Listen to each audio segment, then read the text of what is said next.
কই গো মাওলানা সাহেব ওঠো নমস্কার করো, দেখলেন না? আবার আমার ঘরের একটা রয়েছে টুপিটাকেই বাদ দিয়েছে। এদের হিদায়াতের জন্য সবচেয়ে প্রথম রাস্তা হলো হারা দরকার, কারণ জিতে গেলে আরো হারামের মাল ঝাড়বে, আর যত হারাম খাবে তত জাহান্নামের দিকে যাবে, পরিবর্তন হওয়ার রাস্তা পাবে না।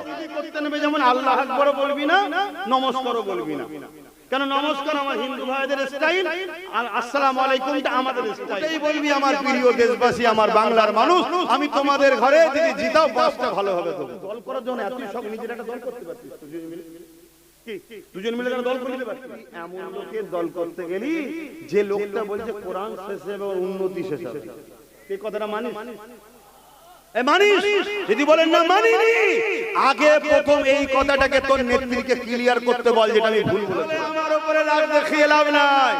তুমি যদি তোমার দাদা দিদির দলকে ভালোবাসো আর তার বিরুদ্ধে বললে যদি তোমার রাগ হয়, তাহলে আমি আমার কোরআনকে ভালোবাসি, আমার কোরআনের বিরুদ্ধে যে বলবে তার উপরে রাগ হবে। কেউ ভালোবাসেন, এদের চাহানেওয়ালা আলেম উলামা মাননেওয়ালাও যদি কেউ আমার কথা শুনে থাকেন, যদি বাঁচতে চান সর্বপ্রথম এদেরকে হারান, না হয় আগামী দিন এদের দ্বারা, যেমন এক মাওলানার দ্বারা মদের বিলে সই করিয়েছে, জানেন তো নাকি? সে বেচারি একটা সময় কিন্তু ভালো ছিল, কিন্তু এর পাল্লাই পরে খারাপ হয়ে গেছে। সঙ্গ অনেকে দেখছি রাজনীতির নামে ফুর্তি আনন্দ করছে, বাজনা বাজাচ্ছে। খবরদার, তোমাদের ফুর্তি করতে মন যেচ্ছে? 93 লক্ষ তোমার দেশবাসী বাংলার নাগরিকের এখন নাম নিশ্চিত হয়নি, কিসের আনন্দ এত? আমার ভালোবাসার মানুষদেরকে বললাম, যদি আমায় ভালোবাসো তাহলে আমার কথা শুনতে হবে, ঠিক তো নাকি? তুমি কাউকে ভালোবাসো, দল করতে গেছো, ভাই আমাকে তোর ভালো লাগে, তোর হয়ে বেরিয়েছি, তোর মিছিলে যাব, তোকে ভোট দেবো, সব ঠিক আছে, কিন্তু তুই যদি আমাকে আল্লাহ রসুলের থেকে সরাতে চাস, জুতো খুলে তোর মুখে মারতেও রাজি, তোর সাথে আমি কোনোদিন যেতে রাজি না। আমি স্পষ্ট কথা বলছি। না হয় রাজনীতির নামে রাজনীতি করতে গেছে, ঝান্ডা হাতে ধরিয়ে দিয়েছে, দিয়ে বলছে ধর্ম যার যার উৎসব সভা, ধর্ম যার যার উৎসব সভা। আজকে আবার দেখছিলাম, কই গো মাওলানা সাহেব ওঠো নমস্কার করো, দেখলেন না?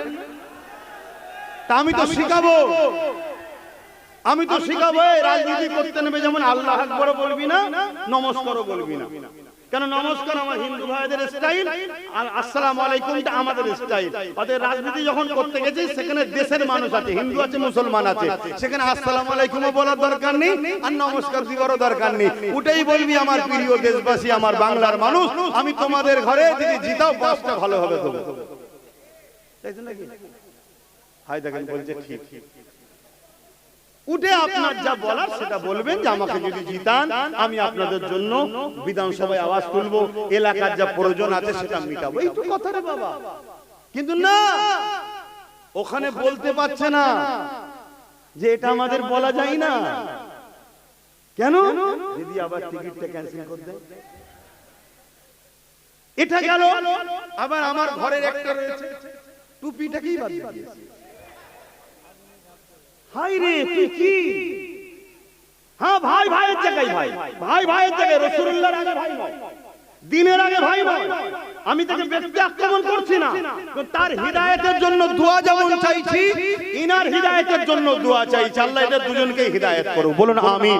এ ভাই নয় বলে যে বলবো হিদায়াত হবে না তা নয়, একে আল্লাহ হিদায়াত করুক, এই শয়তানদের থেকে চলে আসুক, আমার ভাইটাও যেন ফিরে আসে, বলুন আমিন, বলুন আল্লাহুম্মা আমিন। এদের হিদায়াত দরকার, ঠিক না বেঠিক? কিন্তু এদের হিদায়াতের জন্য সবথেকে বড় ওসিলা হলো এদের হারা দরকার। আমার কথা কি কষ্ট পেলেন? এদের হিদায়াতের জন্য সবচেয়ে প্রথম রাস্তা হলো হারা দরকার, কারণ জিতে গেলে আরো হারামের মাল ঝাড়বে, আর যত হারাম খাবে তত জাহান্নামের দিকে যাবে, পরিবর্তন হওয়ার রাস্তা পাবে না। যদি বলেন আমরা হুজুর মানুষ খাবো কেন, তুই খাবি না আমি জানি, কিন্তু তোকে খেতে হবে। কেন? নিজের জন্য না খেলো, যার ইশারায় উঠে বলছিল নমস্কার করো, যার জন্য বলছি আগুনে ঝাঁপতে দেবো, সে বলবে লিয়া ইনকাম করে। কথা বুঝছেন না? বোঝেন না? হ্যাঁ, আর না হয় তোকে বলবে গ্যাজের কেসে ভরে দেবো। তুই ভাববি আমি হুজুর মানুষ বলি, সে মানুষ গ্যাজের কেস খেয়ে যাবো, চুরি করেই নিয়েছি। তাহলে পাপটা এইভাবেই হয়। তুই কার দল করছিস? তুই দল করার জন্য এত সব নিজের একটা দল করতে পারছিস? কি দুজন মিলে একটা দল করে দিতে পারতি? যেমন অনেক দল হচ্ছে, তোরা দুজন মিলে একটা দল করে দিতে পারতি, কি আরো যাদের এসব লোভ লালসা একটা দল করে দিতে পারতি, করে নিয়ে বলতে পারতি, ঠিক না বেটি? আমার কিছু বলা থাকতো না, কেন তার ইচ্ছা কাছে করতেই পারে। কিন্তু তুই এমন লোকের দল করতে গেলি যে লোকটা বলছে কোরআন শেষ হবে ওর উন্নতি শেষ হবে, এই কথাটা মানিস? মানিস? যদি বলেন না মানিনি, আগে প্রথম এই কথাটাকে তোর নেত্রীকে ক্লিয়ার করতে বল যেটা আমি ভুল বলেছিলাম। আগে তোর নেত্রীকে বল যে কথা বলা আমার ভুল হয়েছিল, আমাকে ক্ষমার নজরে আপনারা দেখবেন। মানুষ মাত্র ভুল হতে পারে, আমরা দ্বিতীয় কিছু বলবো না। দ্বিতীয় নম্বর কথা, যার দল করতে গেছিস সে তো বিজেপির আইনকে মেনে নিয়েছে। বিজেপি যে ওয়াকফ কালা কানুন করেছে, আমার কথা কষ্ট, যদি আমার কথাই কষ্ট নেন তাহলে ফেরাউনের বিরুদ্ধে কেউ বলবেন না, নমরুদের বিরুদ্ধে বলবেন না, কারণ ফেরাউন নমরুদ ওরাও দিনের দুশমন ছিল, তখন মুসা নবী ইব্রাহিম ছিল, এখন মুহাম্মদ রাসূলুল্লাহ দিনের দুশমন আজকের এই ফেরাউন গুলো করছে। এরা রাজ ক্ষমতার জোরে ওয়াকফকে মিটাতে চাইছে। কেন্দ্র সরকার ওয়াকফ কালা কানুন করেছে, রাজ্য সরকার সে আইন মেনে নিয়েছে না লাইন? রাজ্য সরকার দুর্গাপুরে বুলডোজার দিয়ে মাদ্রাসা ভেঙেছে না ভাঙে? নদিয়াতে ঈদগাহ দখল করেছে না করে না? এই রাজ্যে ওয়াকফের জায়গার উপরে বিজেপির পার্টি অফিস আছে, যদি রাজ্য সরকারের পুলিশ চাইতো বাধা দেবে। রাগ হলে আমার উপরে রাগ দেখিয়ে লাভ নাই। তুমি যদি তোমার দাদা দিদির দলকে ভালোবাসো আর তার বিরুদ্ধে বললে যদি তোমার রাগ হয়, তাহলে আমি আমার কোরআনকে ভালোবাসি, আমার কোরআনের বিরুদ্ধে যে বলবে তার উপরে রাগ হবে। তুমি যদি তোমার দাদা দিদির দলকে ভালোবাসো, তাদের বিরুদ্ধে বললে যদি তোমার রাগ হয়, আমি আমার ওয়াকফ মসজিদ মাদ্রাসা কবরস্থানকে ভালোবাসি, তার বিরুদ্ধে যে করবে তার উপর আমার রাগ হয়। কোন এমন মুসলমান আছে যে কোরআনের দুশমনকে ভালোবাসে, কোরআনের বিরুদ্ধে গিয়ে তারপরে সে বলবে আমি ঈমানদার আছি? খুব সাবধান হন। এদের জন্য দোয়া করি আল্লাহ এদেরকে হেদায়েত করো, বলুন আল্লাহুম্মা আমিন। তাহলে এদের প্রথম স্টপিস হচ্ছে এদের হারা দরকার। তাই যদি এদেরকে কেউ ভালোবাসেন, এদের চাহানেওয়ালা আলেম উলামা মাননেওয়ালাও যদি কেউ আমার কথা শুনে থাকেন, যদি বাঁচতে চান সর্বপ্রথম এদেরকে হারান, না হয় আগামী দিন এদের দ্বারা, যেমন এক মাওলানার দ্বারা মদের বিলে সই করিয়েছে, জানেন তো নাকি? সে বেচারি একটা সময় কিন্তু ভালো ছিল, কিন্তু এর পাল্লাই পরে খারাপ হয়ে গেছে, সঙ্গ দোষ, শুনছেন তো নাকি? সেই মৌলী সাহেব আজকে খারাপ হয়ে গেল। তা এরা যদি যেতে, এদের দ্বারা তো এরকম অনেক নোংরা কাজ করিয়ে নেবে। তাই ইসলামকে যদি ভালোবাসেন, দ্বীনকে যদি ভালোবাসেন এবং এদেরকেও যদি ভালোবাসেন, প্রথম কথা হলো এদের হারা দরকার। তাহলে আল্লাহ হয়তো এরা যখন হেরে যাবে এদের কাজ দল গুরুত্ব দেবে না, আর দেবে না। একটা শুধু মজা লিবার জন্য নিয়েছে, এটা থাকে না, সেটা চুষে লাও। এর আগে আমাদের পরিবারে আরো অনেকের মজা নিয়েছিল না, এখন তাকেই গাল দিচ্ছে, কেন চুষা হয়ে গেছে। এখন এদের থেকে একটু নিতে চাইছে, যখন দেখবেন হেরে গেছে বলবে হ্যাঁ এইসব ভেড়স গুলোকে কি করতে নিয়েছিলি, বাদ দে বাদ দে বাদ দে বাদ দে। তখন এই বেচারি গুলো আবার সেই বাবারা বাবারা করতে করতে চলে আসবে আমাদের মঞ্চে। তাহলে এদের হারা দরকার আছে না? তাহলে আমি কেন দুশমন? এক কথা বলছি, আমি তাদের ভালো চাইছি। ভাই দেখেন ভালো যুগ নেই না, ভালো কথা বলতে নেই। আরে ওসব নাচ গানের কথা ছাড়ো না, কথা করে ফেলেছে কি করা যাবে? সব মলি সাহেব মানুষের ডিপে ঢোকে, ওসব কথা বাদ হয়ে গেছে, কি করা যাবে? ওর থেকেও ভয়ানক ভয়ানক কাজ হয়ে যাবে। আল্লাহ হিফাজত করুক, বলুন আল্লাহুম্মা আমিন। এই আমার ভাইরা, আমাকে যারা ভালোবাসো, তোমরাও তো রাজনীতি, তাই তো নাকি? রাজনীতি করো করো, মানা করবো না, করতে হবে। দেশের নাগরিক করবে না, ভালো কাজ তো, মানুষ সেবা দেশ সেবা, কিন্তু রাজনীতির নামে খবরদার কাউকে লুটবে না। দ্বিতীয় নম্বর, রাজনীতির নামে কারো ধর্মকে যেমন আঘাত দেবে না, নিজের ধর্মের বিরুদ্ধে কোনো কাজ করে ফেলবে না। আজকে অনেকে দেখছি রাজনীতির নামে ফুর্তি আনন্দ করছে, বাজনা বাজাচ্ছে, খবরদার এগুলো করবে না। তোমাদের ফুর্তি করতে মন যাচ্ছে, 93 লক্ষ তোমার দেশবাসী বাংলার নাগরিকের এখন নাম নিশ্চিত হয়নি, কিসের আনন্দ এত? আর পাশাপাশি এই বাজনা ইসলামে হারাম। আল্লাহ রাসূল বলেছে একটা সময় মানুষের চেহারাকে শূকরের ন্যায় বানরের ন্যায় বানিয়ে দেবে। কারণ কি? তারা এই নৃত্য বাজনা এসব প্রদর্শন করবে, এগুলো নিয়ে হুড়োহুড়ি করবে। তো সেই জায়গায় এ থেকে দূরে থাকবেন। আমার ভালোবাসার মানুষদেরকে বললাম, যদি আমায় ভালোবাসো তাহলে আমার কথা শুনতে হবে, ঠিক তো নাকি?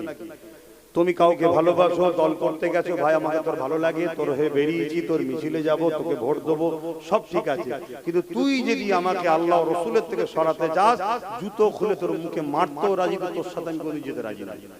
আমি স্পষ্ট কথা বলছি, আমি আমার আব্বা আম্মাকেও ভালোবাসি আল্লাহ রসুলের জন্য, আমি সেই ছেলে, আমি কাউকে চিনি না। হ্যাঁ, প্রয়োজন হয়েছে আমি আমার ভাইকে না পেয়েছি, আমার ভাই যদি কোনোদিন ভুল রাস্তায় চলে আমি তাকে ধরি।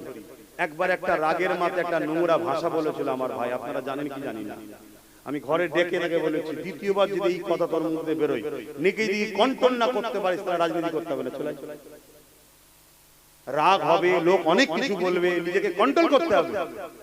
বললো না, ওই মায়ের কান্নাটা দেখে আমি সহ্য করতে পারিনি। এক মায়ের কান্না দেখে যদি সহ্য না করতে পারি, আগামী দিন লাখো মায়ের কান্না বাঁচাবি কি করে?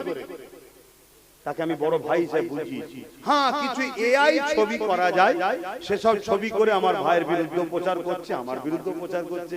যেমন আমার একটা ছবি দিয়েছে বিজেপির 3টে নেতা, দুটো লম্বা একটা বেটে, লম্বা দুটোকে পাশে রেখেছে আর বেটেটার মাথা কেটে আমার মাথা বসিয়ে দিয়েছে। খুব জোর আল্লাহ বাঁচিয়ে দিয়েছে। আল্লাহ যদি লম্বা কারো মাথায় দিত তাহলে প্রমাণ করতে একটু সমস্যা হতো। আমি তো লম্বা মানুষ, বেটের মাথায় দিয়ে দিয়েছে বলে চট করে প্রমাণ হয়ে গেছে যে এটা ফেক। খোদা কিভাবে বাঁচাতে দেখছে। তো এইরকম দ্বারা অনেক কিছু এআই করা যায়। 30 সেকেন্ডের বক্তব্য আমার ছেড়েছে, এগুলো আলাদা জিনিস ভাই।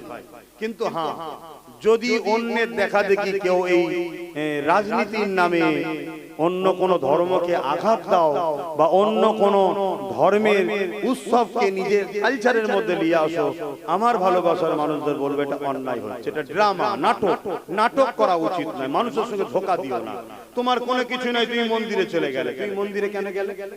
তুমি কখনো গেছো না, তাহলে ভোটের সময় গেলে কেন? না, হিন্দু ভাইরা যদি এইটা মনে করে আমায় ভোট দেয়, তাহলে হিন্দু ভাইদের ধোঁকা দিলে তুমি কি ভোট লিবার জন্য তার কাছে গেছো? ঠিক তেমনি কোন মুসলমান অমুসলিম যদি মসজিদে চলে আসে, ভাই কোনোদিন এসেছো না? এসেনি। আসলে কেন? না, মুসলমানরা যদি ভোটটা দেয় তাহলে তুমি আমার মুসলিম ভাইকে মসজিদ দেখিয়ে বোকা বানাচ্ছ। এই নাটকটা করা উচিত না। তোমার ধর্ম, তোমার উৎসব তোমার কাছে, আমি দেশ সেবা করতে নেমেছি ভাই, আমাকে যদি সুযোগ দাও আমি তোমাদের জন্য বিধানসভায় লড়বো। যেমন আমাদের চেয়ারম্যান নওশাদ সিদ্দিকী, সে 5টা বছর ভাঙড়ের মানুষের জন্য, বাকি 15টা কি বলে 11টা বছর জানা হয়েছে, এই 4 বছরে তার 10 গুণ বেশি ভাঙড়ে হয়েছে। 100 কোটি টাকার উপরে খরচ হয়েছে বলছে, শুনছেন তো নাকি? তো বাকি 10 বছর হয়নি কেন? কথা মাথায় ঢুকছে? তো এরকম যদি কেউ ভালো কাজ করতে চায় করো, অসুবিধা নেই, ইসলামের নিষেধ নাই, কিন্তু রাজনীতির নামে জানো খবরদার এমন কোন কাজ না হয় যেটা অন্য ধর্মের উপরে আঘাত দিয়ে ফেললেন বা নিজেরও ধর্ম বিরোধী কোনো কাজ করে ফেললেন, এমন কাজে জড়াবেন না। এটা এই বলা শিখাবার রাইট আমার আছে না? না, এটা আছে বাপ, তাই আমি শিখাচ্ছি।